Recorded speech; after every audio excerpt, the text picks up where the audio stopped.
Bom dia, boa tarde, boa noite, aluno SEB do 8º ano. Pessoal, vamos agora realizar a atividade da página 74, contexto de produção, circulação e recepção.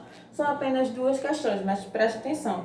Primeiro, o poeta Francisco Solano Trindade, nascido em Recife em 1908 e falecido no ano de 1974, na cidade do Rio de Janeiro, é considerado por muitos críticos o criador da poesia assumidamente negra. Letra A. A quem o poeta dedica o poema. Então, pessoal, ele dedica esse poema a Dione Silva. Letra B.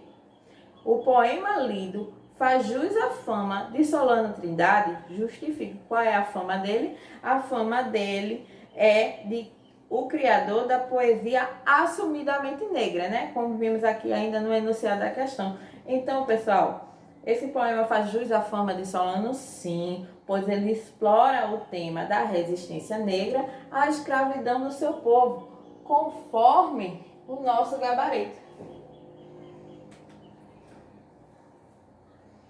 Aqui. E no segundo tem o seguinte: o poema foi publicado no livro O Poeta do Povo. Há ilustrador, organizador ou coordenador na edição desse livro? Justifique. Pessoal, a gente observa o seguinte, que a organizadora foi a escritora Raquel Trindade. Ela também é coreógrafa e folclorista brasileira e também é filha de Solano Trindade. Conforme temos aqui, ó, no rodapé do texto, ó. Trindade, Solano, sou negro. Organização Raquel, o poeta do povo, São Paulo, Cantos e Prantos, 1999, página 48.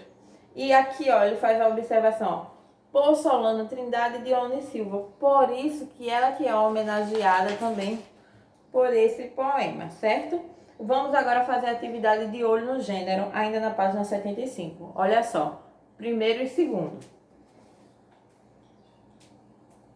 Então ele pergunta o seguinte, no primeiro: o eu lírico nesse poema é um homem e por isso pode ser comprovado pelo título do texto. Explique.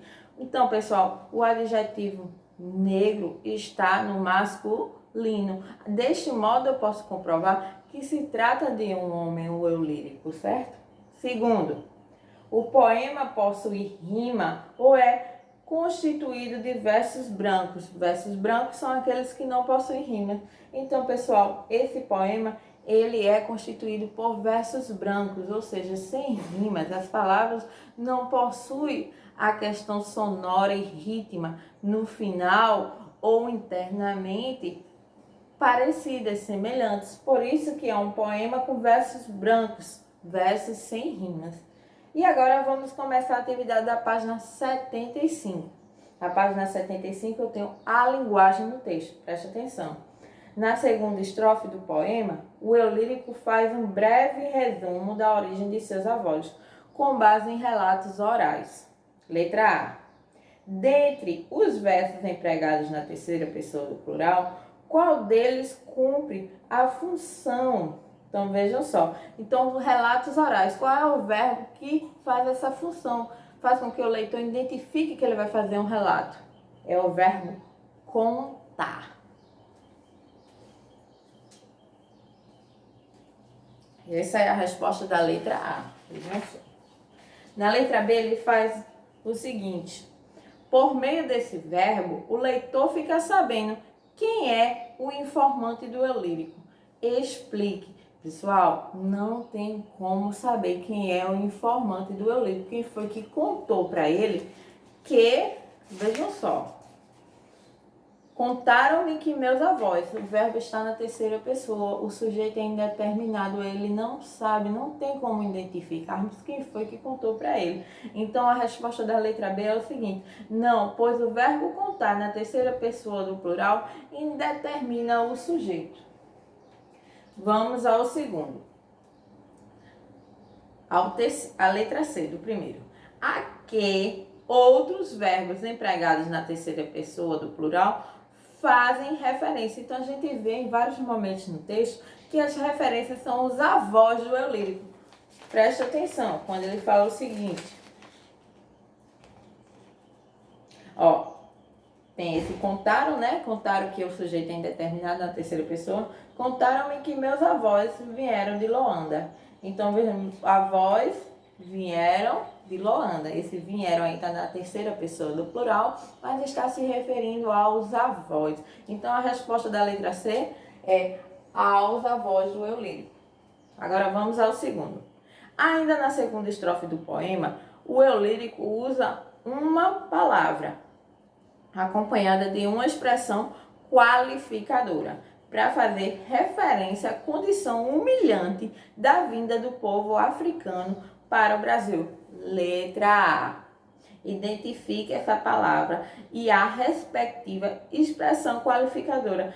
Vejam só, a palavra que fala da situação que o negro africano foi trazido para o Brasil é a palavra mercadoria. Ela é um substantivo comum. E a expressão qualificadora é a expressão baixo preço. Ela é uma locução adjetiva. O que é isso, professora? É quando eu tenho duas palavras que têm o sentido de uma só. Então, essa palavra baixo preço, ela está qualificando a expressão mercadoria, por isso ela é uma locução adjetiva. Letra B. Com que intenção o eu lírico faz uso dessa palavra? Então, veja só. O eu lírico aí, ele está buscando sinalizar, destacar que o povo africano foi vendido como se fosse um objeto em sua condição de escravo. Olha só o que diz o nosso gabarito. O eu lírico busca sinalizar que o povo africano foi vendido como objeto na condição de escravo, conforme já tinha falado para vocês. Vamos às outras questões. Então, terceiro. Na terceira estrofe do poema, o eu lírico descreve o avô por meio de palavras e expressões qualificadoras. Para isso, faz uso da linguagem popular, a fim de caracterizar a própria identidade e a de seus antepassados. Letra A. Extraia os versos em que o eu lírico descreve a personalidade forte do avô. Então, ele fala o seguinte, que o avô dele, naquele verso que ele fala, era valente como que? Outro verso que destaca também a personalidade do avô dele são esses dois aqui, ó. Não foi um pai João, humilde e manso. Então, nesses versos ele está falando, está caracterizando a personalidade do avô. Letra B. Então, a letra B, eu tenho 2 pontos, né? O primeiro ponto fala o seguinte: que sentidos as expressões populares a seguir adquirem no contexto em que estão inseridas? Era valente como que? Então, no caso, valente como que era bastante valente, era briguento, era uma pessoa afrontosa. Então, a resposta é justamente essa aqui, ó. O avô era bastante valente e briguento. Então, vamos ao segundo ponto da questão. Escreveu, não leu, o pau comeu. Então, preste atenção. Ele fala o seguinte: se alguém não respeitasse ou não seguisse os ensinamentos e as regras do avô, sofreria as consequências da própria desobediência. Então, poderia ser, de algum modo, ele iria acabar sofrendo as consequências. Ia acabar acontecendo alguma coisa, alguma situação que fizesse com que a pessoa respondesse por seus atos. Então, pessoal, olha aqui a nossa correção. Espero que vocês tenham entendido. Qualquer dúvida, entre em contato comigo pela plataforma. E para a próxima aula, orienta a atividade. Próxima aula, página 77, 78, a atividade ampliação. É uma tirinha da turma da Mônica que tem como tema violência verbal e física. Pessoal, tentem realizar essa atividade. Estou fazendo as correções, mas eu preciso que você, aluno, interaja com as atividades.